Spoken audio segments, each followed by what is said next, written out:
All right. Good morning, everyone. Welcome to the September 8th, 2021 Downtown Action Committee meeting. It's 9 a.m. And if we could start with a roll call, please. Roger Jansen. Present. Nick Mihelich. Present. Brian Checkis. Present. Stephen Graham. Present. Michael Cuevas. Present. Brad McPherson. Let the record reflect that Brad McPherson is not present. Gregory Gabriel. Present. Okay, thank you. Item 2 on the agenda is approval of minutes from the August 11th meeting. Does anyone have any comments or notes otherwise, or a motion to approve? Motion to approve. Okay, second? Second. All right, all in favor say aye. Aye. Aye, opposed? None, okay. Motion carries. Minutes from August 11th approved. Item 3, report from City Urban Designer, Ms. Aponte. Good morning, Ana Maria Aponte, City Urban Designer. We have a short meeting today, so we're going to take advantage of that, and Mr. Green is going to do a brief update of one of the recent approvals. Super, thanks. Mr. Green. Good morning, Rick Green, Development Services Director. I'll be very brief. But as you know, we've spent a lot of time, and I appreciate all of Anna's hard work working towards the adoption of a downtown housing incentive. If you remember, we brought this to you back on June 9th. It was unanimously approved by not only DAC, but also the Planning Board. We brought it to the City Commission on August 9th, and it was unanimously approved by the City Commission. So the amendments we did, in addition to the downtown housing incentive, we also modified the height of the Banyan Garage from 12 stories to 8 stories to match the Woodfield development directly across the street, and modified the FAR as well. But really, the coup de grace of the downtown workforce housing incentive was the adoption of a program that allows a developer to seek additional height, additional FAR, by providing workforce housing in our downtown, something that is sorely needed. So subsequent to what we presented to you, there were some questions raised at the first reading of the City Commission hearing, and we actually did a very detailed and intricate pro forma looking at a typical 8-story building and then using that same block and doing a 24-story building. So what changed since you saw it back in June is, again, we set aside what used to be 27%. We reduced that down to 20%. Thank you. Doing fancy graphics. Thank you, Anna.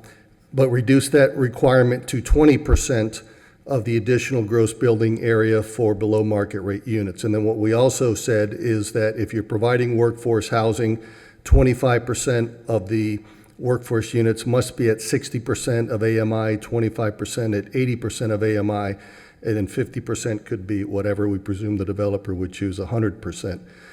The unit mix and size had to reflect what was happening in the project. Again, the units were restricted for 20 years, and the developer is required to seek those TDRs in the private market. And then the one item that we also included was the fact that we did discuss with DAC was the fact that the city would basically subsidize through tax increment financing the difference, if you will, for the first 10 years of that 20-year requirement. So if you were meeting units at 60% of AMI, you would get $16,000 in tax increment finance revenues for those units. If you did 80%, it was $12,000, and then 100%, it would be $8,000 a unit. So the analysis that we did in the pro forma basically showed that a developer is basically breaking even or making a little bit of money over that 20-year time frame. And again, because of the variation in cost, we looked at it both from an 8-story perspective, and then we did a second option at 24 stories, and the revenue and the cost were virtually the same in the two examples. So subsequent to adopting this, we're already having discussions. Developers are speaking to Ann and I about possibly implementing this program.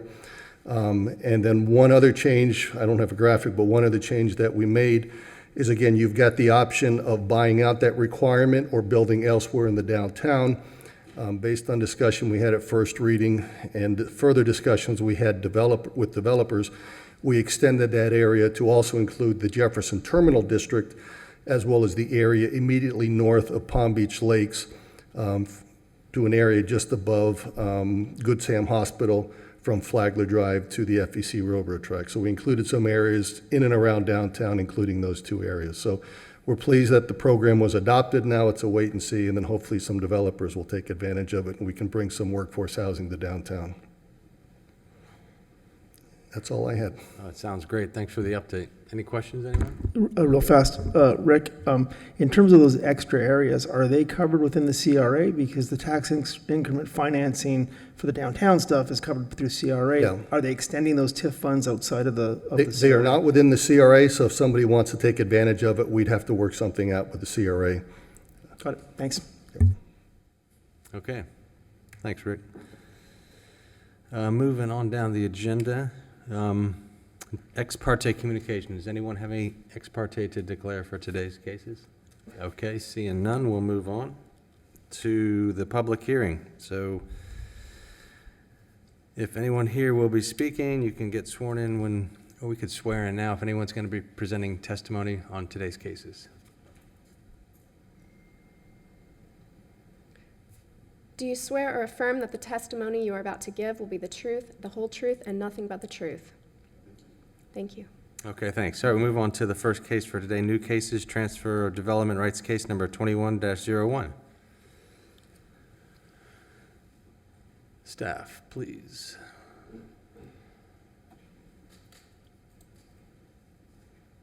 Good morning. Chris Kimberly, Urban Design Planner. Today we have three cases. TDR case 2101, Heart and Soul Park, to 370 and 375 Eucalyptus.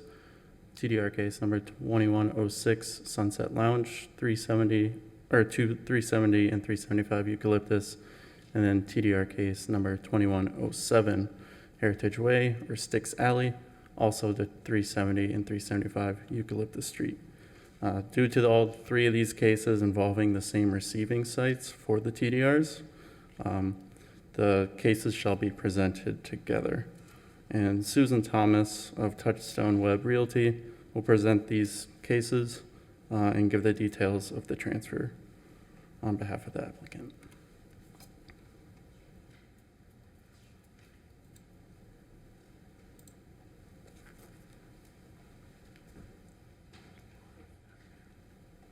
Hi, I'm Susan Thomas.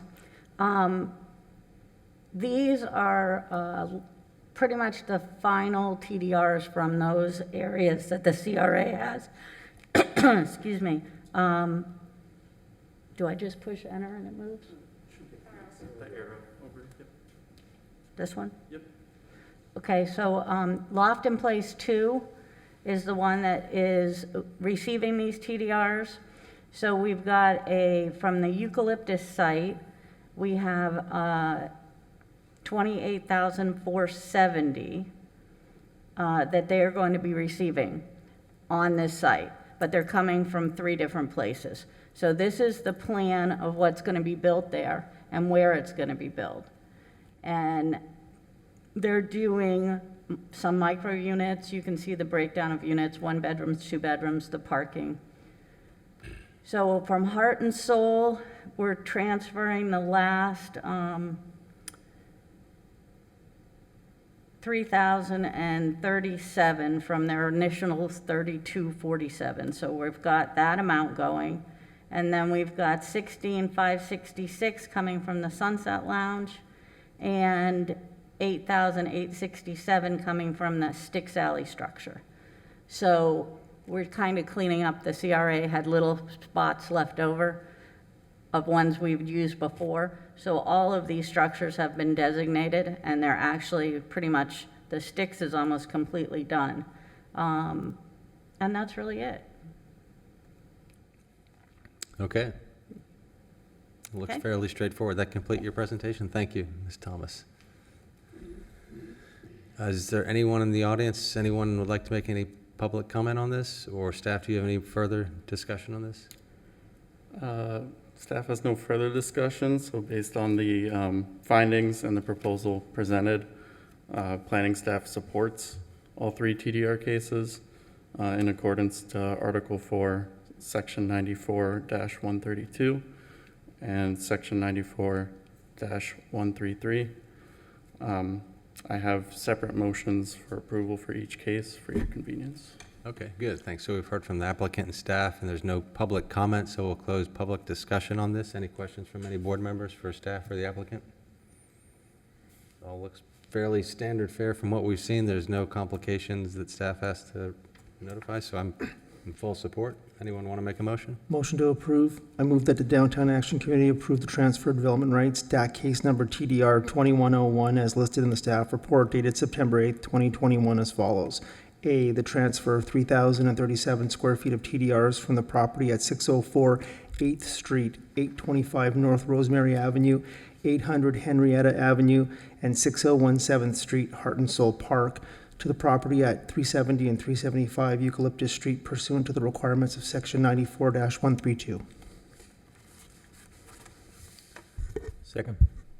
Oh, good. We have a motion and a second. All in favor, say aye. Aye. Aye. Opposed? None. Okay, motion carries. Motion to approve. I move that the Downtown Action Committee approve the transfer of development rights to DAC case number TDR 2106 as listed in the staff report dated September 8th, 2021, as follows. A, the transfer of 16,566 square feet of TDRs from the property at Sunset Lounge to the property at 370 and 375 Eucalyptus Street pursuant to the requirements of Section 94-132. Good, okay. Motion second? Second. Second, all in favor, say aye. Aye. Aye, opposed? None, motion carries. One more motion, anyone? Motion to approve. I move that the Downtown Action Committee approve the transfer of development rights DAC case number TDR 2107 as listed in the staff report dated September 8th, 2021 as follows. A, the transfer of 8,867 square feet of TDRs from the property at 637th Heritage Way Structure or Sticks Alley to the property at 370 and 375 Eucalyptus Street pursuant to the requirements of Section 94-132. Second. Motion and a second. All in favor, say aye. Aye. Aye, opposed? None? All right, motion carries, and good luck with the project. Thank you. So that concludes today's cases. Is there any unfinished business from anyone? Any new items you'd like to discuss while we're all here, or you all want to get back to work? It looks Is it like a that's record? it. Is that the We'll, purpose? anything from staff? Yeah, I just want to mention, next month, we are working to bring in front of the board the proposed amendments for the Nora redevelopment. That is all the area between Quadrille Boulevard and Palm Beach Lakes Boulevard, the FEC tracks and Dixie Highway. We have been working for, I think, over a year with the developer to craft new regulation. It's a substantial change from that area, but we're very excited. It's definitely an area that needs to get redeveloped, and we think it's gonna be a great asset for the downtown and for the city. So that will come in October. We probably will bring only the comprehensive plan amendments in the October, and then move ahead with the zoning and land development regulations probably in the November meeting, and then catch up with the city commission approval for the two items at the end. Okay, great. Thank you.